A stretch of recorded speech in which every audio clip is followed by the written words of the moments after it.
ಇವತ್ತಿನ ವಿಶೇಷ ಸಂದರ್ಶನದಲ್ಲಿ ಬಸನಗೌಡ ಪಾಟೀಲ್ ಯತ್ನಾಳ್ ನಮ್ಮ ಜೊತೆ ಇದ್ದಾರೆ. ಒಂದಷ್ಟು ವಿಚಾರಗಳು ವಕ್ಫ್ ವಿಚಾರ ಸಂಬಂಧಪಟ್ಟಂತೆ ಇರ್ಬೋದು, ಮತ್ತೊಂದು ಕಡೆ ಪಕ್ಷದಲ್ಲಿ ನಡೀತಿರುವ ಒಂದಷ್ಟು ಬೆಳವಣಿಗೆಗಳಿರ್ಬೋದು. ಬಿಜೆಪಿ ಪಕ್ಷದಲ್ಲಿ ಈಗ ಒಂಥರ ಸೆಂಟರ್ ಆಫ್ ಅಟ್ರಾಕ್ಷನ್ ಆಗಿರುವಂಥದ್ದು ಬಸನಗೌಡ ಪಾಟೀಲ್ ಯತ್ನಾಳ್ ಅವರು.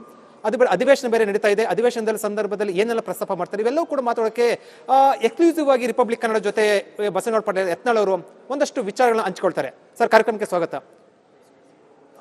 ಬಿಜೆಪಿಲಿ ಈಗ ಕೇಂದ್ರ ಬಿಂದು ಆಗಿರುವಂಥದ್ದು, ಅದ ನಂತರ ಮಾತಾಡುವಂಥದ್ದು ವಕ್ಫ್ ಸಂಬಂಧಪಟ್ಟಂತೆ ಈಗ ಹೋರಾಟ ಯಾವ ರೀತಿ ಇದೆ, ಮುಂದೆ ಯಾವ ರೀತಿ ಹೋಗುತ್ತೆ? ನೋಡಿ, ವಕಫ್ ಅನ್ನೋಂಥದ್ದು ನಮ್ಮ ದೇಶಕ್ಕೆ ಒಂದು ಕ್ಯಾನ್ಸರ್ ಇದ್ದ ಹಾಗೆ. ಇದು ಭಾಳ ಇದರದ್ದು ವ್ಯಾಪ್ತಿ ಅಷ್ಟೇ ಇತ್ತಿಲ್ಲ. ಇದಕ್ಕೇನೂ ಆಕಾಶದಷ್ಟು ಇದು ಭಾಳ ದೊಡ್ಡ ಒಂದು ಕ್ಯಾನ್ಸರ್ ಇವತ್ತು ನಮ್ಮ ದೇಶದಲ್ಲಿ ಇವತ್ತು ಬೆಳೆದು ನಿಂತಿದೆ.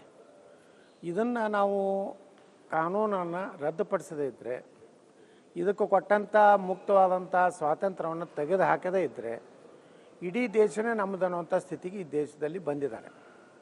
ನಾವು ಮೊದಲು ಹಿಂದಿನ ನಮ್ಮ ಅವಧಿಯಲ್ಲಿ ನಮ್ಮ ಸರ್ಕಾರ ಇದ್ದಾಗನೇ ನಾನು ಈ ಒಂದು ವಕಫ್ ವಿಚಾರವನ್ನು ಹೇಳಿದ್ದೆ. ಆವಾಗ ಕೆಲವೊಂದು ಕಡೆ ಅಧಿಕಾರಿಗಳು, ಅದರಲ್ಲಿ ವಿಶೇಷವಾಗಿ ಯಾರು ಮುಸ್ಲಿಂ IAS ಅಧಿಕಾರಿಗಳಿದ್ದಾರೆ, ಅವರು ಎಲ್ಲೆಲ್ಲಿ ಜಿಲ್ಲಾಧಿಕಾರಿಗಳಾಗಿದ್ದಾರೆ, ಇದು ದೊಡ್ಡದಾಗಿ ಇದನ್ನು ಒಂದು ಅಸ್ತಿತ್ವವನ್ನು ಅವರು ಹಾಕಿ ಹೋಗಿದ್ದಾರೆ. ಉದಾಹರಣೆಗೆ ಮೊನ್ನೆ ನಾವು ಬೀದರ್ ಜಿಲ್ಲೆಗೆ ಏನು ಹೋಗಿದ್ದೀವಲ್ಲ, ನಮ್ಮ ಒಂದು ಜನಾಂದೋಲನದಲ್ಲಿ ಸುಮಾರು ಅಲ್ಲಿ ಒಬ್ಬ ಈಗ ಫೈನಾನ್ಸ್ ಸೆಕ್ರೆಟರಿ ಇದ್ದಾರೆ, ಜಾಯಿಂಟ್ ಸೆಕ್ರೆಟರಿ. ಆ ವ್ಯಕ್ತಿ ಅಲ್ಲಿ DC ಇದ್ದಾಗ ಸುಮಾರು 13,500 ಎಕರೆ ವಕಫ್ ಅಂತೇಳಿ ಎಂಟ್ರಿ ಮಾಡಿಸಿದ್ದಾರೆ. ಬಿಜಾಪುರದಲ್ಲಿ ಅಲ್ಲಿ ಒಬ್ಬ ಮೊಹಮ್ಮದ್ ಮುಹಸಿನ್ ಅನ್ನುವಂಥ ಜಿಲ್ಲಾಧಿಕಾರಿ ಸುಮಾರು 16,500 ಎಕರೆ ವಕಫ್ ಅಂತೇಳಿ ಇವತ್ತು ಎಂಟ್ರಿ ಮಾಡಿಸಿದ್ದಾರೆ. ನಮ್ಮಲ್ಲಿ ಅಷ್ಟು ಆಶ್ಚರ್ಯ ಅಂದರೆ police head quarter Waqf, district hospital Waqf, ಜಿಲ್ಲಾಧಿಕಾರಿಗಳ ಮನೆ ವಕಫ್, ಜಿಲ್ಲಾಧಿಕಾರಿಗಳ ಕಚೇರಿ ವಕಫ್. ಈ ರೀತಿ ವಕಫ್ಗೆ ಲಿಮಿಟೇ ಇಲ್ಲ. ಅದಕ್ಕೆ ನಾವು ಈ ಹೋರಾಟ ಮಾಡ್ತಾ ಇದ್ದೀವಿ. ನೀವು ಹೋರಾಟ ಮಾಡಿದ್ರಿ, ಅದಾದ ನಂತರ ನೀವು JPC ಕಮಿಟಿ ಅಧ್ಯಕ್ಷರು ಕೂಡ ಬಂದಿದ್ರು, ನೀವು ದೆಹಲಿಗೆ ಹೋಗಿ ಭೇಟಿ ಮಾಡಿದ್ರಿ. ಏನು ಆ ಭೇಟಿ ವೇಳೆ ಏನೇನೆಲ್ಲ ಹೇಳಿದ್ರಿ? ನೋಡಿರಿ, ನಾವು ಹೋದಂಥದ್ದು ಭಾಳ ದೊಡ್ಡ ಡಾಕ್ಯುಮೆಂಟ್ಸ್ ಏನು ನಾವು ಕೊಟ್ಟಿದ್ದೀವಿ. ಇವತ್ತು JPC ಅವರು ನಮ್ಮನ್ನ ಅಭಿನಂದನೆ ಸಲ್ಲಿಸಿದ್ರು. ಮೊನ್ನೆ ಸ್ವತಃ JPC ಚೇರ್ಮನ್ರು ಬಿಜಾಪುರಕ್ಕೆ ಬಂದರು, ನಮ್ಮ ಜೊತೆ ಸುಮಾರು 2 ಗಂಟೆ ಚರ್ಚೆ ಮಾಡಿದ್ರು. ಅಲ್ಲಿದೆಲ್ಲ ಮಾಹಿತಿ ಸಂಗ್ರಹ ಮಾಡಿಕೊಂಡ್ರು. ಅವ್ರ ಜೊತೆಗೆ ನಮ್ಮ JPC ಕಮಿಟಿ ಮೆಂಬರ್ ತೇಜಸ್ ಸೂರ್ಯನೂ ಇದ್ದರು. ನಾವು ದಿಲ್ಲಿಗೆ ಹೋದಾಗ ಸುಮಾರು ಒಂದು 2,500 ಫುಟದ ಕರ್ನಾಟಕದಲ್ಲಿ ಇವತ್ತೇನು ವಕಫ್ ಆಸ್ತಿ ಇದೆ, ಅದು ಎಷ್ಟಿದೆ, ಏನಿದೆ, ಅದು ಯಾವ ರೀತಿ ರಾಜಕಾರಣಿಗಳು ದುರುಪಯೋಗ ಮಾಡ್ಕೊಂಡಿದ್ದಾರೆ ಅನ್ನೋಂಥದ್ದು ನಾವೆಲ್ಲ ಮಾಹಿತಿಯನ್ನು ವಕಫ್ ಕೊಟ್ಟ ಮೇಲೆ ಅಲ್ಲಿ ಅಧಿಕಾರಿಗಳು ಹೇಳಿದ್ರು. ನಮ್ಮ ಪಾಪ ಜಾಯಿಂಟ್ ಪಾರ್ಲಿಮೆಂಟ್ ಕಮಿಟಿಯ ಚೇರ್ಮನ್ ನಮಗೆ ಊಟಕ್ಕೆ ಆಹ್ವಾನ ಮಾಡಿದ್ರು, ನಮ್ಮ ಜೊತೆಗೆ ತಿಂಡಿ ತಿಂದರು. ಅಂದರೆ ಅಷ್ಟು ದೊಡ್ಡ ವಿಸ್ತೃತವಾದಂಥ ವರದಿ ಕೊಟ್ಟ ಮೇಲೆ ನಾವು ಇನ್ನೂ ಇದಕ್ಕೆ ಆಳಕ್ಕೆ ಹೋಗಬೇಕು.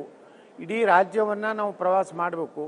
ಪ್ರತಿಯೊಂದು ಜಿಲ್ಲೆಯಲ್ಲಿ ನಮ್ಮ ರೈತರನ್ನ, ಮಠಾಧೀಶರನ್ನ, ಹಿಂದೂ ಸಂಘಟನೆಗಳ ಜಾಗೃತ ಮಾಡಬೇಕಂತೇಳಿ ಇವತ್ತು ನಾವು ಈ ಒಂದು ವಕಫ್ ಹೋರಾಟವನ್ನು ಮುಂದುವರಿಸ್ತಾ ಇದ್ದೀವಿ. ಈಗ ನೀವು ಹೋರಾಟ ಮಾಡಿದ ನಂತರ ಕಾಂಗ್ರೆಸ್ ಸರ್ಕಾರ ಅಥವಾ ಮುಖ್ಯಮಂತ್ರಿ ಸಿದ್ದರಾಮಯ್ಯ ಅವರು, DK ಶಿವಕುಮಾರ್ ಸರ್ ಒಂದಷ್ಟು ಗಂಭೀರ ಆರೋಪ ಮಾಡ್ತಾ ಇರುವಂಥದ್ದು, ಹಿಂದೆ ಬಿಜೆಪಿಯಲ್ಲಿ ಕೂಡ ನೋಟಿಸ್ ಕೊಟ್ಟಿದ್ರು, ಈಗ ಯಾಕೆ ಬಿಜೆಪಿ ಅವರು ಈ ರೀತಿ ಮಾಡ್ತಾ ಇದ್ದಾರೆ, ಮತ್ತೆ ನೋಟಿಸನ್ನು ವಾಪಸ್ ತೆಗೆದುಕೊಂಡಿರುವಂಥದ್ದು? ನೋಡಿ, ನಾವು ಹಿಂದೆ ನಮ್ಮ ಸರ್ಕಾರ ಇದ್ದಂಗೆ ಮಾಡ್ಯಾರ, ಅದು ಎಲ್ಲನೂ ಸರಿ ಅಂತ ನಾವು ಹೇಳೋದೇ ಇಲ್ಲ. ಅವ್ರು ಹಿಂದಿದ್ದವ್ರು ಮಾಡಿದ್ದು ತಪ್ಪೇ, ಈಗ ಆಗ್ತಾ ಇರೋದು ತಪ್ಪೇ. ಅದನ್ನು ನಾವು ಸಮರ್ಥನೆ ಮಾಡ್ಕೊಳ್ಳೋಕೆ ಹೋಗೋದೇ ಇಲ್ಲ. ಆದರೆ ಇದು ಏನು ಇದೆಯಲ್ಲ, ಇದು ಕಾನೂನು ಏನಿದೆಯಲ್ಲ ವಕಫು, ಇದೇ ಒಂದು ದೊಡ್ಡ ಅವ್ರಿಗೆ ಫ್ರೀ ಹ್ಯಾಂಡ್ ಕೊಟ್ಟುಬಿಟ್ಟಿದ್ದಾರೆ. ಯಾವುದೇ ವಕಫದ ಅಧಿಕಾರಿಗಳಿಗೆ, ಅಲ್ಲಿರುವಂಥ ಮುತುವಲ್ಲಿಗಳಿಗೆ, ಆ ಟೀಮಿಗೆ ಯಾವುದೇ ಒಂದು ಆಸ್ತಿ ಇದು ವಕಫತ್ ಅವ್ರಿಗೆ ಅನ್ನಿಸ್ತಂದ್ರೆ ಅದನ್ನು ವಕಫತ್ ಹೇಳಿ ಘೋಷಣೆ ಮಾಡಿ. ಈ ನೋಟಿಸ್ ವಾಪಸ್ ತಗೊಂಡಿದ್ದಾರೆ ಅಂತ ಹೇಳ್ತಾ ಇದ್ದಾರೆ ಸರ್ಕಾರ. ತೊಗೊಂಡಿಲ್ಲ, ಎಲ್ಲಾದ್ರೂ ಎಲ್ಲ ಎಂಟ್ರಿಗಳನ್ನು ತೆಗೆದು ಹಾಕ್ತೇವೆ ಅಂತ ಹೇಳಿದ್ರು.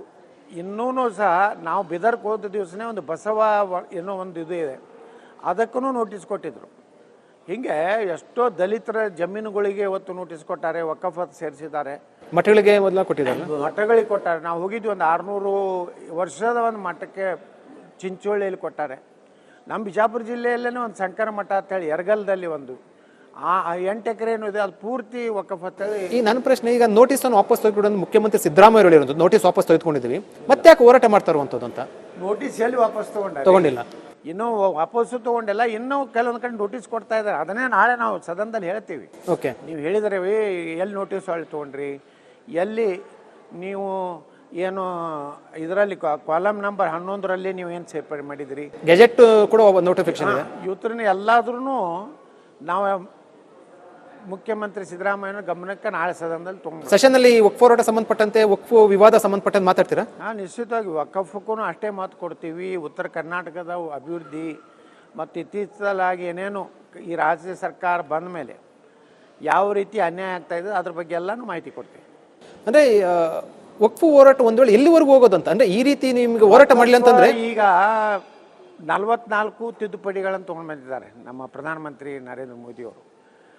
ಅದು ಈ ಒಂದು ಚಳಿಗಾಲ ಅಧಿವೇಶನದಲ್ಲೇ ಅದು ಚರ್ಚೆಯಾಗಿ ಪಾಸ್ ಆಗಬೇಕಾಗಿತ್ತು.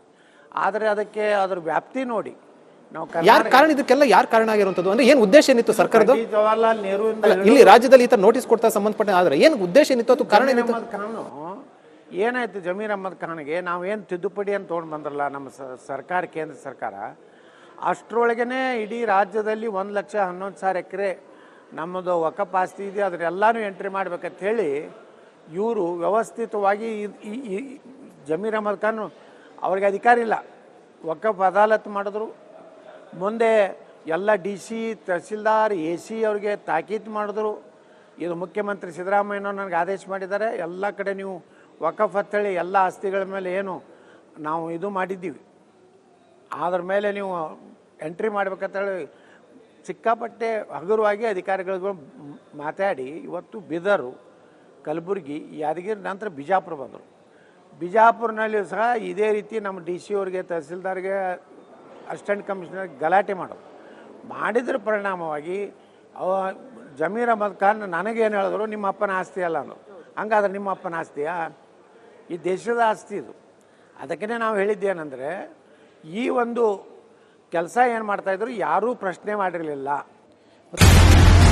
1 ವರ್ಷ ಕಳೆದ ಒಂದೇ ವರ್ಷದಲ್ಲಿ ಚುನಾವಣೆಗಳು, ರಾಜಕೀಯ ತಂತ್ರ ಪ್ರತಿತಂತ್ರಗಳು, ಅಭಿಯಾನ, ಜನಪರ ಅಹೋರಾತ್ರಿ ಹೋರಾಟಗಳು, ಪಾರದರ್ಶಕ ವರದಿಗಾರಿಕೆಯ ಪಣ ತೊಟ್ಟು ಮುನ್ನಡೆದಿದ್ದೇವೆ. 1 ವರ್ಷದ ಸಂಭ್ರಮದ ಜೊತೆಗೆ ಜವಾಬ್ದಾರಿ ಕೂಡ ಹೆಚ್ಚಾಗಿದೆ. ಮತ್ತಷ್ಟು ಮುನ್ನುಗ್ಗಿ ಜನಪರ ನಿಲ್ಲುವ ಉತ್ಸಾಹ ಕೂಡ ಹೆಚ್ಚಿದೆ. ಯಾಕಂದ್ರೆ ಇದು ರಿಪಬ್ಲಿಕ್ ಕನ್ನಡ, ನಿಮ್ಮದೇ ಧ್ವನಿ. 1 ವರ್ಷದ ನಿರ್ಭೀತ ಪತ್ರಿಕೋದ್ಯಮ ರಿಪಬ್ಲಿಕ್ ಕನ್ನಡ, ಇದು ನಿಮ್ಮ ಧ್ವನಿ.